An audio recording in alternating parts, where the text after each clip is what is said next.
Bismillahirrahmanirrahim. Assalamualaikum warahmatullahi wabarakatuh. Selamat pagi semuanya anak-anakku yang ada di rumah.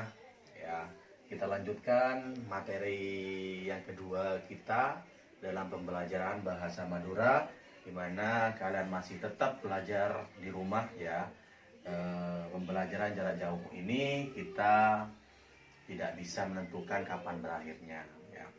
Sebelum Bapak memberikan materi tentang pelajaran bahasa Madura, Bapak sampaikan kepada kalian semua untuk kelas 8, untuk anak-anakku semua yang ada di rumah, jangan sampai kendor semangatnya ya. Karena kenapa? Kita selaku pengajar yang mengajar kalian masih semangat untuk memberikan materi-materi atau pembelajaran-pembelajaran untuk kalian agar kalian tidak lupa dengan pelajaran kalian, agar kalian tidak bosan berada di rumah. Meskipun ada beberapa siswa pada saat ini yang sudah merasa bosan atau jenuh dengan pembelajaran-pembelajaran di masa pandemi ini. Oke, ya.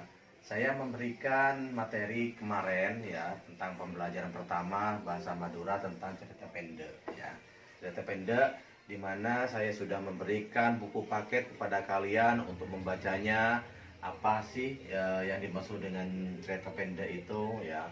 Yang kedua, struktur dari cerita pendek itu apa saja ya. Jadi dalam buku paket kemarin ya yang saya berikan itu ada sebuah contoh di mana ada cerita pendek ya, cerita pendek dari cerita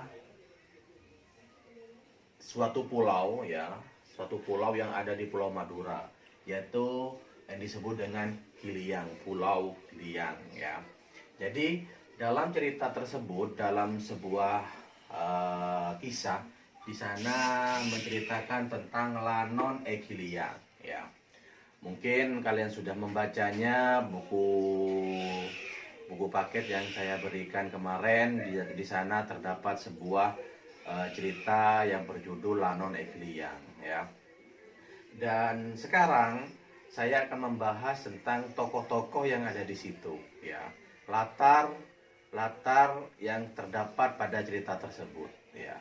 Kemarin saya sudah menceritakan sebuah tokoh yang ada strukturnya dalam cerita tersebut, di mana ada tokoh, ada latar, dan ada alur ya. Maka dari itu saya akan membahas tentang tokoh-tokoh siapa saja yang terdapat pada cerita Lanon Giliang, dan kemudian latarnya, dan kemudian alurnya ya. Jadi yang pertama, dalam sebuah tokoh yang terdapat di dalam cerita Lanon Giliang ya, ini judulnya ya. Jadi judul yang ada di buku kemarin, di buku paket kalian yang kalian baca, jadi yang berjudul Lanon Giliang ya. Pasti terdapat sebuah tokoh ya. Kemarin ada yang bertanya kepada Bapak, Pak, maksudnya tokoh itu seperti apa, Pak? Ya. Padahal saya sudah menjelaskan melalui video ya, sudah saya jawab melalui WA pribadi kalian ya, tapi masih ada yang masih belum mengerti ya. Bapak kurang tahu apakah penjelasan Bapak yang kurang atau bagaimana, saya kurang tahu. Baik ya, kita singgung sedikit masalah tokoh ya. Jadi yang dimaksud tokoh itu nak ya, yang dimaksud tokoh dalam sebuah cerita ataupun dalam kenyataan, tokoh itu adalah pelaku ya. Jadi orang sealakoh nang dalam cerita ya, orang sebeda dalam cerita arwah disebut tokoh ya. Jadi tokoh ini berpengaruh pada sebuah cerita tersebut. Apabila tidak ada tokoh, maka siapa yang akan diceritakan? Kita tidak tahu kan. Nah, makanya dalam pembelajaran yang kedua ini saya akan membahas tokohnya dalam cerita Lanon Giliang itu siapa saja ya. Oke, kita lanjut ya. Tokoh yang memerankan dalam cerita tersebut ya, dimana tokoh dalam cerita itu ada beberapa tokoh ya. Ada yang disebut dengan tokoh utama ya, pelaku pelaku utama, ya. Biasanya pelaku utama itu seseorang, ya, ataupun hewan, keben, ya, dalam bahasa Maduranya keben, ataupun benda bereng, ya, itu bisa menjadi tokoh utama. Dan biasanya tokoh utama itu adalah seseorang ataupun barang yang dimunculkan sangat sering dalam cerita tersebut, ya. Contohnya di dalam Lanon Egiliang, ya. Siapa tokoh utamanya? Tokoh utamanya yaitu adalah yang ini, nah. Ini.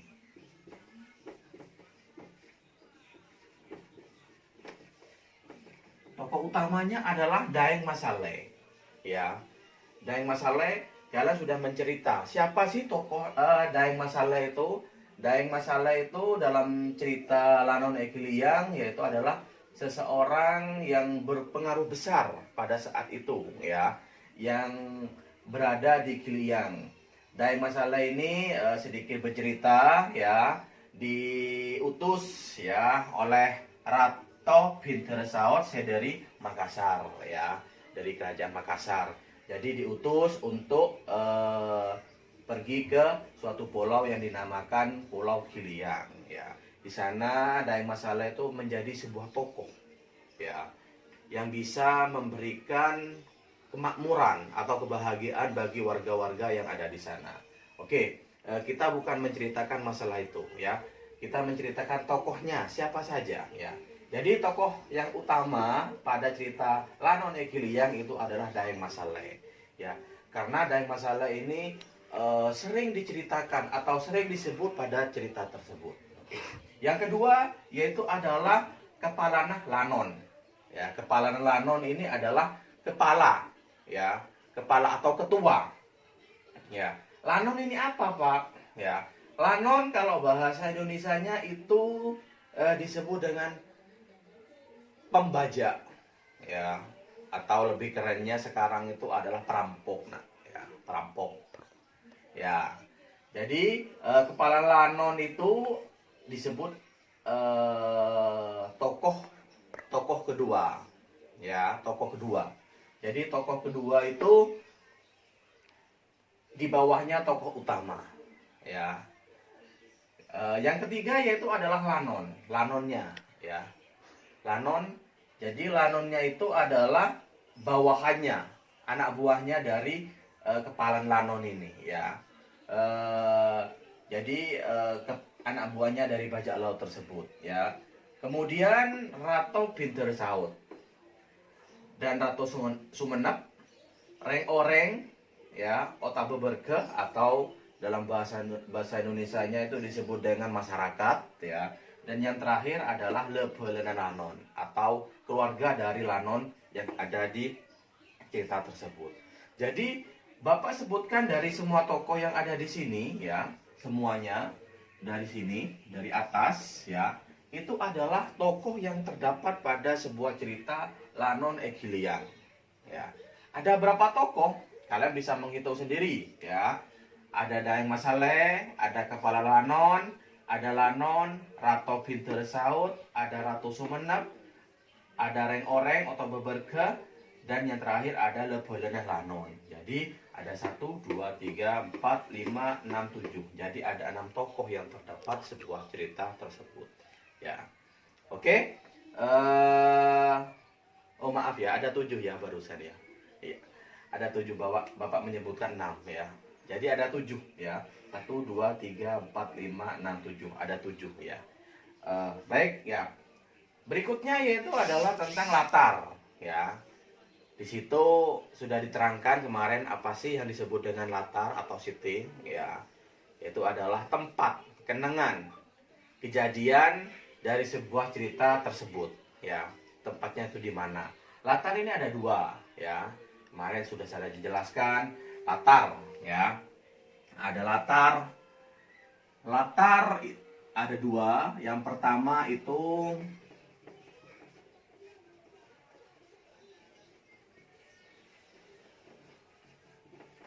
kenangan, yang kedua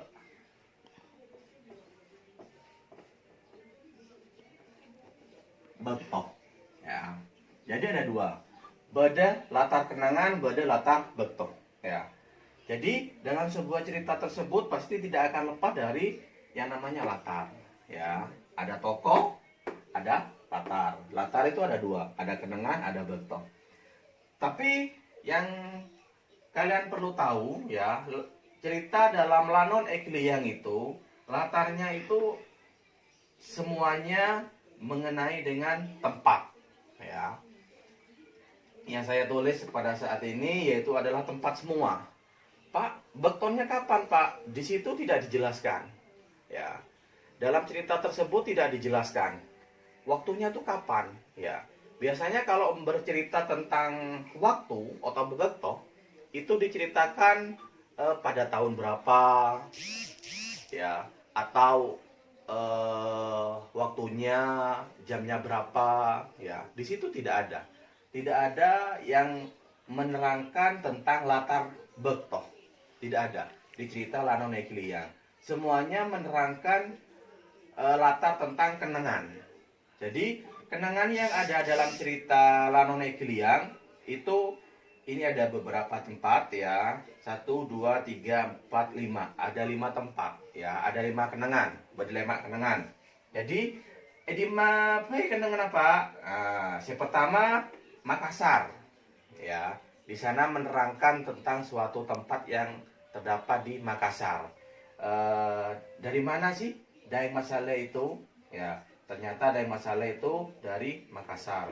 Ya, di sini ada dua tokoh yang dari Makassar. Ada Daeng Masale dan ada Pinter Saud. Ya. Dan yang kedua yaitu adalah Kabupaten Sumeneb. Ya, Kabupaten Sumeneb.